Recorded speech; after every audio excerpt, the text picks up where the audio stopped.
Greetings and salutations, friends, and welcome back to the Siege of Vraks, where the Vraksians have received brand new leadership. And quite the leadership change as well. Whether or not it's a good change or not, well, I guess that depends on where you stand. Is a mad apostate cardinal who had locked himself up in his room for years and left the business of running the war to the professionals better? Or do you perhaps prefer a blood-crazed superhuman maniac that has spent the last few hundred years bathing in the blood of innocents?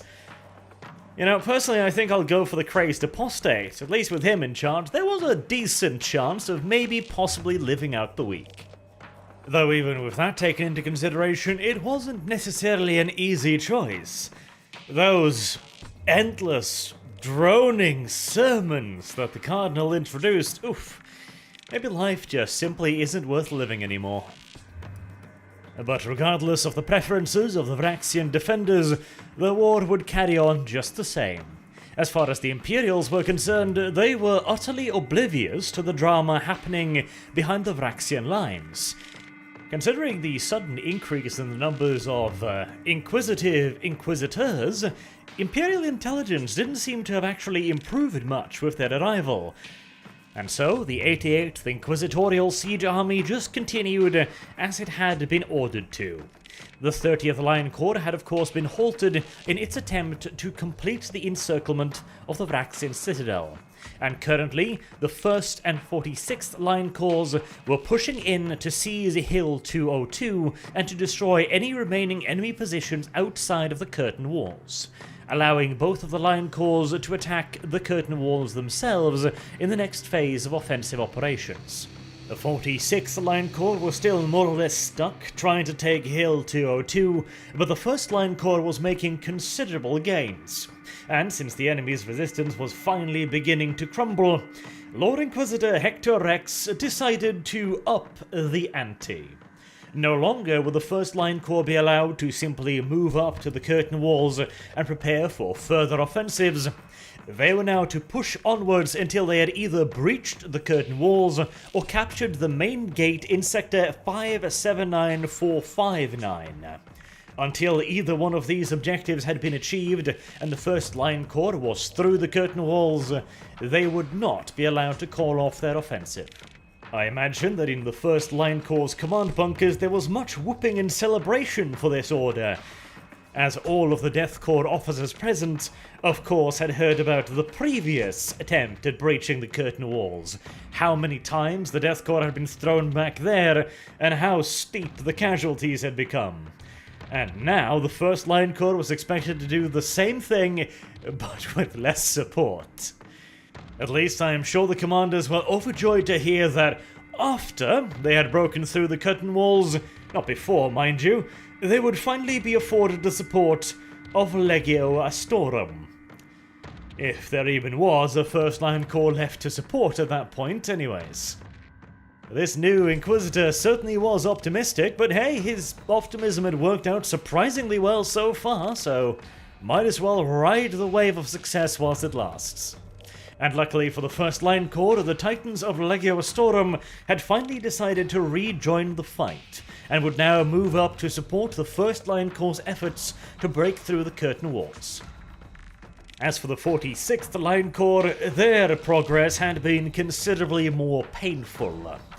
Under inquisitorial orders, the Death Corps engineers had attempted to create a temporary road upon which the Death Corps armoured elements could travel to support the forward forces of the 46th Line Corps.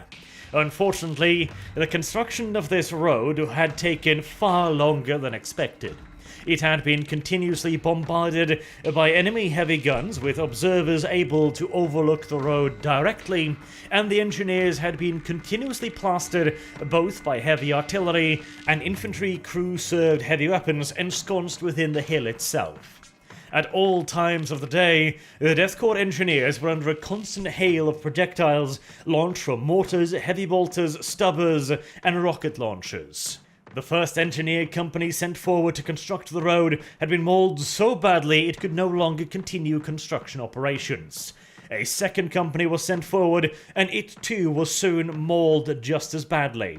A third company was sent forward, and still the roadway was not finished. Meanwhile, the infantry regiments of the 46th Line Corps that had already made it up onto parts of the hill and surrounding the hill were now stationary, pinned down and bracketed by ever more heavy weaponry whilst they awaited tank support that seemingly would never materialize. Eventually, the various Death Corps officers of the companies and the regiments got sick of just dying and decided to die whilst doing something useful instead, and began pushing forward slowly but surely on their own. Fierce hand-to-hand infantry fighting took place all across the hill, with individual squads and platoons pushing forward into bunkers and into the tunnel network in and under Hill 202. The battle was beginning to resemble the same grueling stalemate warfare that had cursed the front line for years. Except, this time there was a significant difference. Before, the Death Corps of Krieg would always have been met with fierce counterattacks whenever they seized a new position or overran a bunker. But now, the counterattacks became sparser and sparser, fewer and further between for every advance they made, until eventually they were beginning to close in on the very summit of Hill 202. The Death Corps commanders were fearing some form of ruse, that the enemy were gathering reserves to attempt to throw them off the hill in one fell swoop, as they had done previously at the first breach. But, nevertheless, they had to carry on. Waiting for the tanks was getting them absolutely nowhere, but if they could kill or capture the enemy's observers on the top of the hill, then maybe the engineers would finally be able to finish their road. The first formation to begin its assault upon the summit was the 15th Company of the 468th Regiment. Having learned previously that to hesitate would only see them pinned down further, the company immediately began their attack upon the summit. It had been severely depleted, however, and failed to carry it the first day, despite making 3 consecutive attempts to storm the top of the hill. But resistance was weakening. The enemy did not appear to be pushing in reinforcements as they had previously in the battle, and the company decided to attempt something rather risky, a nighttime assault upon the summit. During the war, the Death Corps had avoided nighttime operations wherever possible, due to how it complicated communications and maneuvering. It was very difficult to get a formation to its target in an organized fashion at dark, and it was even harder to maneuver in subsequent reinforcements. Additionally, if the first attack was halted or even worse, overrun, far from unusual on the battlefield of Vraks, then the enemy, if they seized upon the initiative, could carry their assault back into the Krieg trenches. And due to the inherent difficulties of accurately observing an enemy's maneuvers at night and communicating accurately with nearby formations, this could quite quickly turn into far more of a problem than it was really worth. The Corps did, however, still have some experience in operating at nighttime, since small-scale raids and skirmishes into the Vraxian trenches were far from unusual.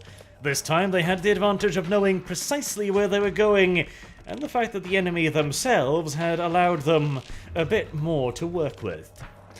In an attempt at psychological warfare, or as a part of some heretical ritual, the defenders had raised gibbets and other structures on the top of the hill, from which they hung still living Death Corps captives, and allowed them to slowly but surely die from exposure, thirst, and starvation.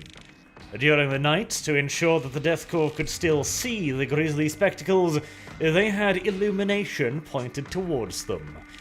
An interesting decision, but then again, the Vraxians were starting to get desperate. It is also necessary to point out that this was one of the first occasions of this kind of ritualized sacrifice and display of captives in the war on Vraks. A clear sign that the degeneration of the defenders had reached a critical point, where they were willing to risk operational security in the name of showing off their trophies. And so, guided in by the flickering lights illuminating the grisly trophies, the 15th Company made one further attempt upon the summit. And the Vraxians were clearly surprised that the Death Corps were attempting this tactic. They managed to overrun the outer positions, and then slowly but surely pushed into the remaining defensive bunkers. Before the Death Corps had even made it to the rearward positions, however, the Vraxians abandoned their positions and began fleeing down the reverse slope. This kind of panic and disorder on behalf of the defenders had not been seen since the opening years of the war. The last time the enemy had abandoned such a strategic position in such disarray was the fall of Fort A453, the very first breakthrough of the Vraxians' very first defensive line over a decade ago. The 15th Company had paid a heavy toll for its advance, first from being pinned down and continuously bombarded by the enemy defenders, and then, after making 3 attempts upon the summit, they had finally carried it in the 4th nighttime assault. It had, however, cost them virtually all of their officer corps, and only a single junior officer was left to issue the order for the company to dig in and prepare for the seemingly inevitable enemy counterattack. The enemy had never before abandoned a strategic position like this without making substantial attempts to regain the lost ground. But this time, the night continued without further incident. Surely, in the morning then, the Vraxians must be waiting for first light before putting in a solid counterattack. But even as the sun rose on the planet of Vraks for yet another day of hard fighting, the 15th Company could not observe any enemy moves against Hill 202. There was no column of infantry, no rush of mechanized reserves, no armored elements, no nothing. The enemy had abandoned Hill 202, and no attempt to retake it was forthcoming. The company stayed in ready positions for the rest of the day, again expecting what had always followed a major Death Corps breakthrough. And yet, no matter for how long they waited, nothing happened. Eventually, on the night of the next day, the 15th Company got out of their prepared defensive positions and began cutting down the desecrated bodies of their comrades and planting their own banner on the top of Hill 202. And almost in disbelief, the sole remaining junior officer of the company could walk back to the 46th Line Corps headquarters and report that the summit had not only been captured, as per the report of the previous day, but the summit had been held with no further Vraxian activity.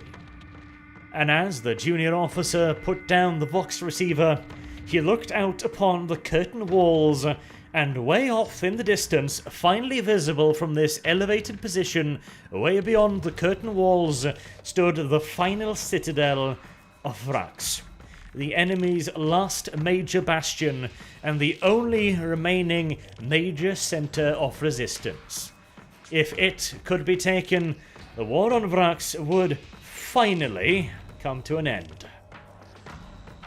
Back at 46th Line Corps headquarters, the mood was exuberant, and the Lord Inquisitor Hector X would immediately be contacted with the good news. The offensive of the 46th Line Corps and the 1st Line Corps had succeeded beyond all expectations, really. At the very least, the expectations of the professional officers. Lord Hector X may have his optimism, but virtually never before on Vraks had the Death Corps of Krieg seen such gains for such relatively light losses. The 1st Line Corps offensive had been extraordinarily successful, a success on the level of which had rarely before been seen on Vraks.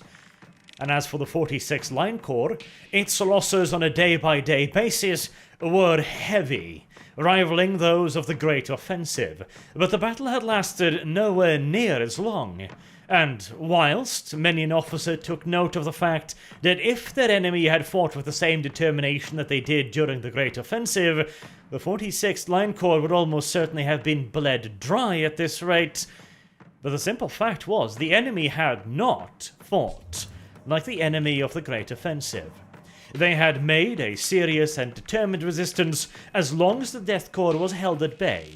But the moment the 46th Line Corps' grenadiers and guardsmen made it into their positions, they whittled away and broke with surprising speed. As illustrated by the fact that the command staff of the 46 had received inquiries from forward commanders. They had taken prisoners, something nearly unheard of on Vraks, and they were wondering what they should do with them.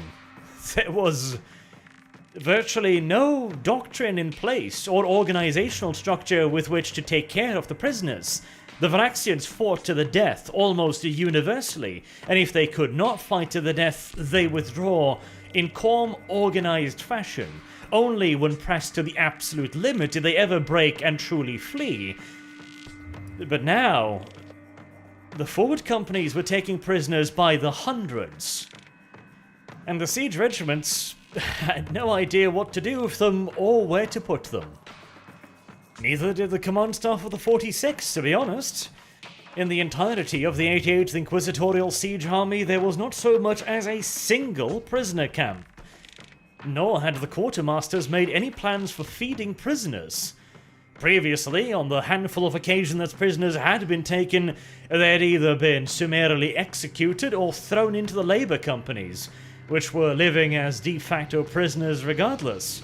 But now that prisoners were being captured in the hundreds, well, the 46th finally had a reason to be glad for the presence of the Inquisitors in its command center, since its guests were more than happy to take care of virtually any number of prisoners, in one way or another. And as for the big boss Inquisitor himself, Lord Hector Rex must also have been quite relieved. Lord Hector Rex had been around the block once or twice before. He had undoubtedly dealt with a vast quantity of heretics, although we do not know about his record of dealing with an organization the size of the 88th Inquisitorial Siege Army, although his recent action suggests his experience must have been fairly limited, as his grand strategy had essentially amounted to throw everything towards the enemy, in the finest example of a certain Lord Commander Jolke, but he too must have been somewhat distraught by the rate of casualties suffered by the 46th Line Corps, and the fact that his cleaning up operation with the 30th Line Corps had been halted so quickly and so comprehensively. For him, it must have appeared as if the 1st Line Corps had, quite literally, saved his bacon. If it was not for their timely intervention, and successful intervention at that, the Vraxians could have continued to pour reinforcements onto Hill 202. And if it hadn't been for the independent decision on behalf of the 1st Line Corps to dispatch one of their siege regiments to shore up the lines of the 30th Line Corps, disaster may very easily have struck the entire army. Clearly, the Emperor was smiling down on Lord Hector Rex, and provided him with the miracle he required to achieve real results on Vraks quickly. With this, surely he would be able to fend off any accusations of wrongdoing or ill preparation that may be leveled against him by the Ordo Hereticus. Or so Lord Hector Rex thought. But it would appear that our good Lord Inquisitor had quite underestimated the industrious nature of the Ordo Hereticus, as very soon he would experience the very same dread that Lord Marshal Arnim Kagori had once experienced, when he had gone through every item on his itinerary and every letter on his desk until there was but one final letter left. Sitting prettily right on top of Lord Hector Rex's massively ornate desk was a small envelope made out of pristine, high-quality paper that virtually radiated malicious intent. And dripped generously onto the center of that letter was a large wax seal bearing the stylized A of the Adeptus Administratum. It really is quite remarkable how much fear, worry, and unease such a simple piece of paper can instill in even the mightiest and most powerful of characters. And sadly, for Lord Hector Rex, ignoring the little white letter would not make it go away. Arslan Kagori had tried that trick as well, and sadly, letters don't simply just burst into flame and disappear, no matter how much you might want them to. And so, the Lord Inquisitor had to open Directive 48877209, issued by the Departamento Munitorum to the 88th Imperial Guard Siege Army. That opening must certainly have made the Inquisitor raise one inquisitive eyebrow, because the last time Hector Rex checked, the 88th Imperial Guard Siege Army no longer exists. It had been replaced by the 88th Inquisitorial Siege Army. And in matters of jurisdiction like this, that was a small but extraordinarily important distinction. The letter began by congratulating the Lord Inquisitor on his achievements on Vraks so far, and in the light of the considerable gains made by the 88th Imperial Guard Siege Army, the Adeptus Ministorum had moved up their reassessment of the troop allocations to Vraks, and they had decided that since the Inquisitor had things so well in hand, the current level of troops on Vraks was no longer sustainable or required.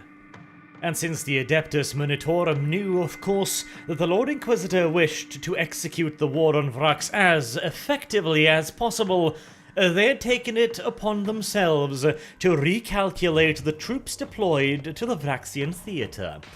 And they were confident that, considering the Lord Inquisitor's strategic genius, the loss of a mere dozen or so siege regiments should provide no real impediment to his continued plans to execute the war on Vraks. In fact, it would merely effectivize the process, now that the Inquisitor wouldn't have to worry about all those pesky units wandering around on his pristine battlefield. After all, the ring around the final Vraxian citadel was growing ever tighter, and surely those extra regiments were simply superfluous to requirements.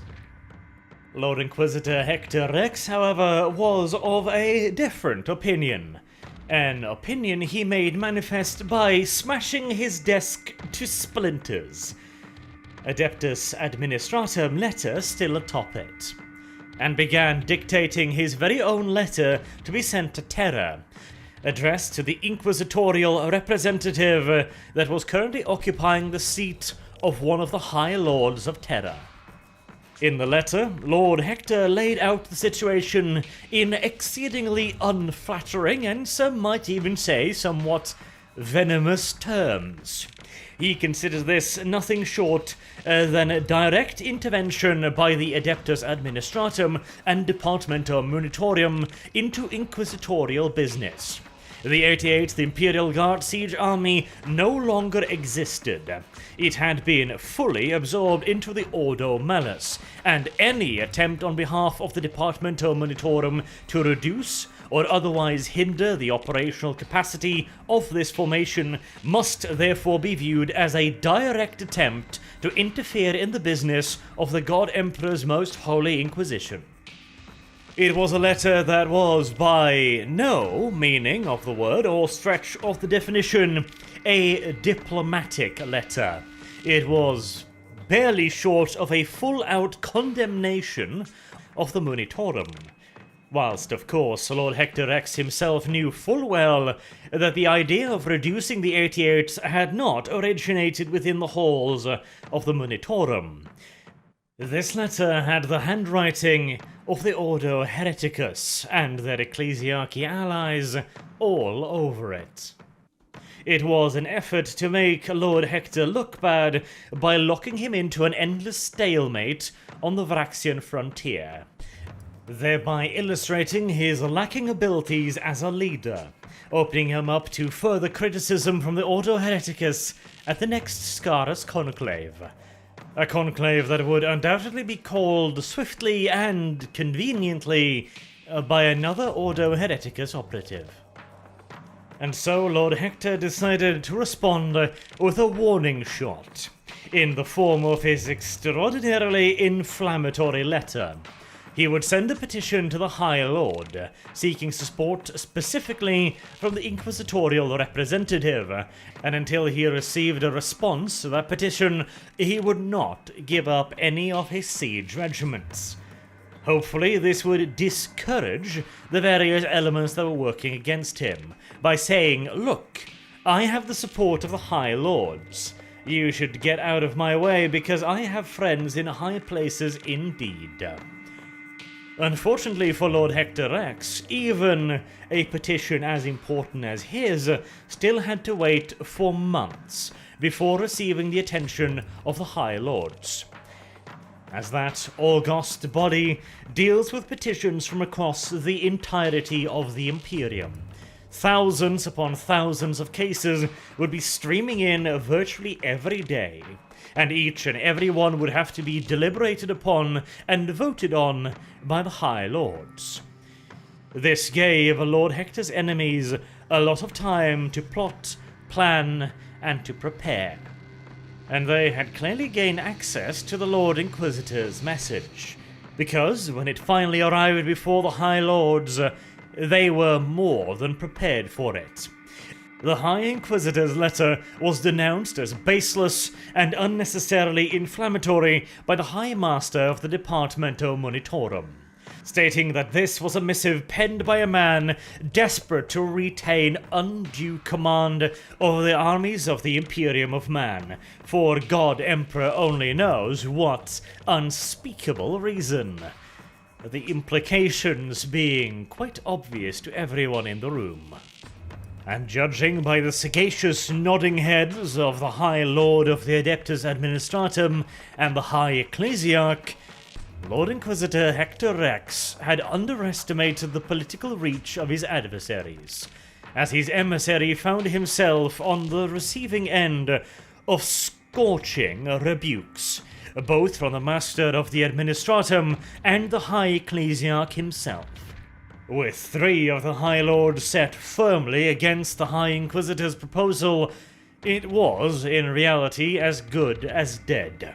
An alliance between the Administratum, Monitorum, and Ecclesiarchy was one that could only be overcome with considerable preparation and a great deal of leverage, neither of which Lord Hector Rex possessed.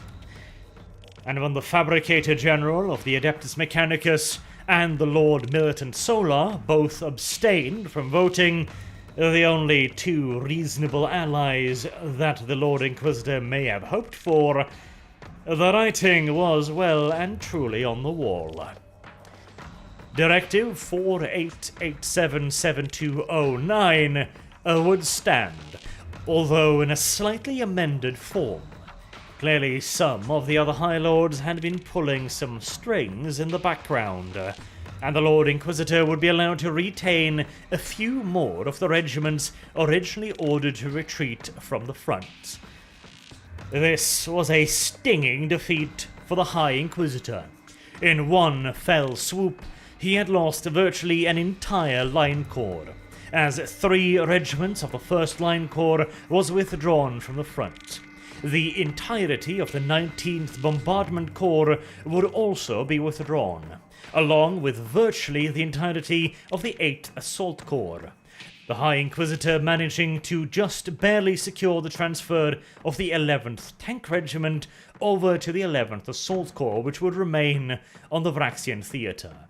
Additionally, fully half of the independent artillery companies would also be withdrawn from Vraks.